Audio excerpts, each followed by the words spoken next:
Assalamualaikum Bu Rini. Waalaikumsalam Ibu. Bagaimana Ibu? Ada yang bisa saya bantu? Nih Bu Rini, saya mau curhat nih sama Bu Rini Apa itu eh, Ibu?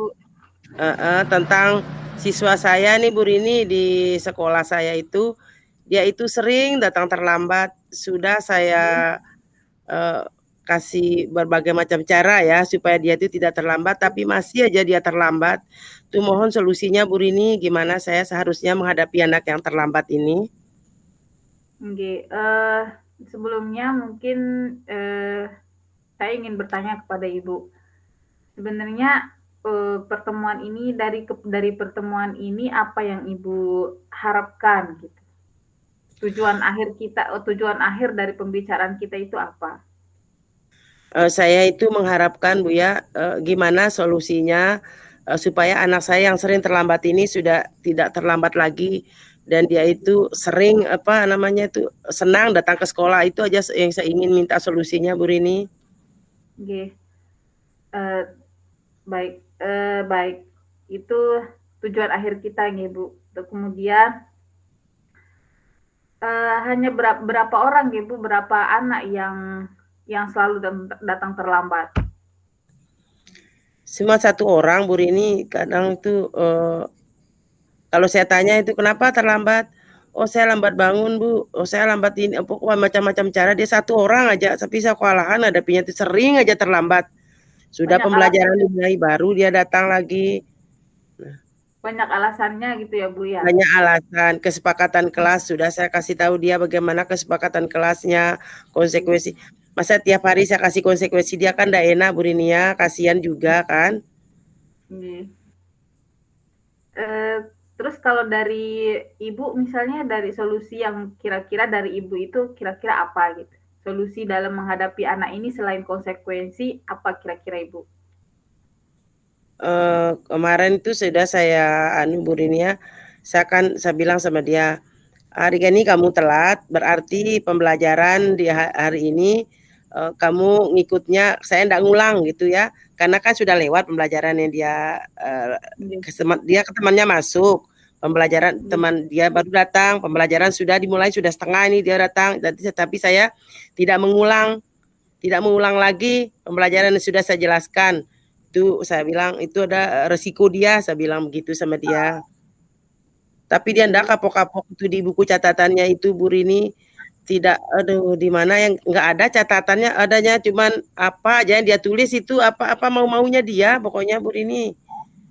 Saya Iya. capek tanya, "Maunya kamu apa?" Saya bilang, "Diam dia." "Maunya kamu yang bagaimana? Maunya kamu itu mau belajar seperti apa?" Saya bilang, "Dia diam, ndak mau jawab saya." Jadi solusi dari Ibu tetap memberikan hukuman gitu? Tetap saya kasih seperti itu, saya supaya dia itu mau apa ya, mau berubah. Oke.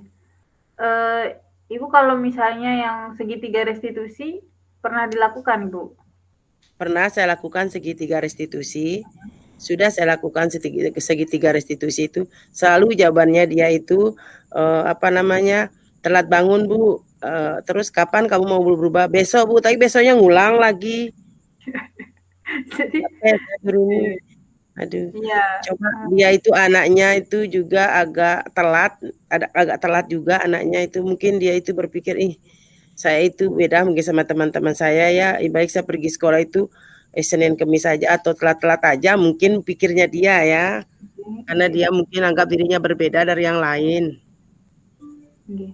Apa sih sebenarnya apa, yang apa yang menjadi faktor penghambat Ibu dalam ini, apa namanya, faktor penghambat Ibu dalam merubah anak ini sebenarnya apa, begitu? Mungkin perlu dicari tahu hal itu, Bu.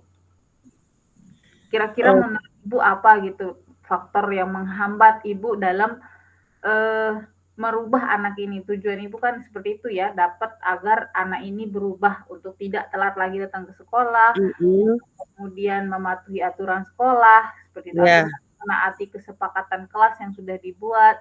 Nah, menurut Ibu biasanya apa sih yang menjadi penghambat? Mungkin dari keluarga anaknya, Mungkin dari anaknya sendiri atau mungkin dari ibu sendiri atau mungkin dari teman-temannya yang lain seperti itu. Kira-kira apa yang Eee, dari pandangan ibu apa saja gangguan atau penghambat ibu dalam merubah anak ini seperti itu? saya sudah pernah ke rumahnya Bu Rini ya, Nggih, saya tanya itu, dia tuh tinggal sama neneknya. Kebetulan bapaknya itu sudah meninggal, orang tuanya itu di luar negeri ya, nggih, eee, duta devisa lah dia ke sana, ke luar negeri ya, orang tuanya yang cewek, jadi dia tinggal sama neneknya. Jadi mungkin karena dia sendiri, neneknya ini manjain, kalau dia telat bangun, udah bangunin. Sudah saya nggih. kasih tahu neneknya, "Tolong Bu ya, dibangunin agak cepat, soalnya kita masuk itu 07.00, tapi dia tuh kadang tuh 08.30, jam 8 dia datang itu, dah capek saya Bu Rini." Itu sudah super telat ya, Bu, ya? Iya. Tapi saya salutnya sama anak ini Bu Rini ya, salut Nggih, saya itu. Nggak pernah datang sekolah dia, tapi tetap telat. Pikir dia tuh oh, biar sudah telat, mikir penting saya datang sekolah. nggih Nah, nggih. tapi di sekolah dia itu, nggak maksimal berbuatnya, maksud saya Bu Rini nggak, mau-maunya dia. Nggih nggih, Bu. Nah, terus kemudian kalau misalnya eee, kira-kira strategi lain yang bisa Ibu lakukan nih sekarang? Sekarang kan udah segitiga restitusi, udah datang ke keluarganya, sudah ngasih konsekuensinya, udah kira-kira strategi apa sih yang bisa yang bisa Ibu lakukan selain dari 3 hal itu? Selain dari 3 hal yang sudah pernah dilakukan, seperti itu. Apa ya kira-kira strategi yang lain? Saya, mencoba konsultasi dengan kepala sekolah, Mhm, dengan rekan-rekan guru. Ya sama jawabannya rekan-rekan guru saya bilang kebetulan ada yang dekat rumahnya dengan dia itu, mungkin karena orang tuanya ndak ada Bu Rini, jadi, mhm. dia dimanjain sama neneknya, gitu aja sih jawaban rekan-rekan sejawat saya itu kalau Aduh, ini sinyal. tapi kalau teman-teman yang lain tuh Bu Rini kalau saya ke rumahnya kasih tahu orang tuanya itu, ndak akan ngulang lagi, Nggih, tapi dia tetap ngulang, kalau teman yang lain ndak, saya kasih tahu orang tuanya, baik-baik saya ke rumahnya. Saya bilang, "Mungkin anak ini ada kelainan sendiri ya," saya bilang. Saking nggih, pusingnya saya Bu Rini, aduh. nggih. Eee Nah, kalau misalnya bagaimana kira-kira indikator keberhasilan dari tujuan Ibu ini kira-kira apa indikatornya? Eee, Bagaimana Ibu akan mengukur keberhasilan strategi itu?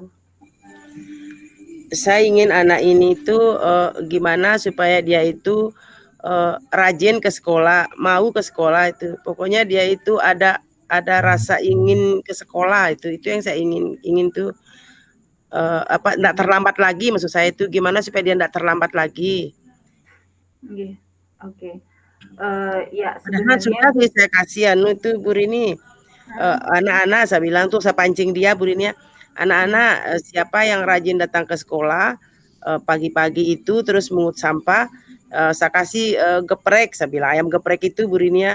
ya. Dia nggak peduli mungkin geprek itu tetap aja terlambat, aduh. Iya iya. Oh berarti kira-kira itu sudah semua solusi mungkin sudah di ini ya, Bu, ya? Nah, kalau dari pandangan saya, ini bukan memberikan solusi, tapi sekedar apa ya, berbagi pengalaman Ibu nggih. Jadi Ya, mungkin di sini yang pertama kali kita lakukan karena memang, sangat banyak anak-anak yang, anak-anak yang ditinggalkan oleh orang tuanya merantau seperti itu, atau yang ditinggalkan meninggal, kemudian tinggal di neneknya, itu memang akan sangat berbeda dengan anak-anak yang tinggal bersama orang tuanya. Banyak sekali Bu, di tempat saya, di kelas saya juga seperti itu. Tapi mungkin di sini yang perlu kita lakukan adalah mendekati anak itu, mendekatinya banget kayak gitu. Jadi, tidak sekedar menegurnya, tapi juga mendekatinya secara perlahan. Apa yang kita cari tahu tentang benar-benar apa yang dia inginkan itu tidak dengan cara yang kasar, karena mungkin di sinilah di sekolah itu dia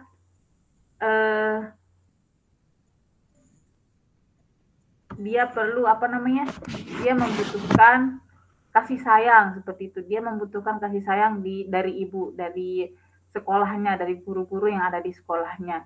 Jadi pendekatan itu dirubah lagi seperti itu, dirubah yang mungkin sebelumnya pendekatan yang dilakukan adalah secara agak intimidasi, sekarang kemudian dirubah secara lebih berteman, secara lebih keibuan kepada dia, karena dia merindukan sosok itu sebenarnya. Dia merindukan sosok orang tua, sosok ibu, sosok ayah untuknya seperti itu, Ibu. Kalau itu dari saya seperti itu. Nah, pertanyaan terakhir saya, bagaimana dengan siapa yang nanti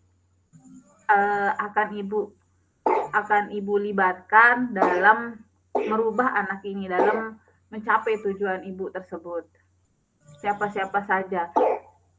Nah, orang yang akan saya libatkan nanti kemungkinan itu adalah yang pertama itu pasti keluarganya ya, dan di situ tinggal neneknya, terus kepala sekolah saya dan rekan-rekan guru saya. Saya libatkan semua supaya anak ini supaya semua teman-teman guru saya atau kepala sekolah saya itu bisa memberikan masukan ya buat anak itu supaya dia itu dapat datang ke sekolah lebih cepat lagi ya, lebih tepat waktu.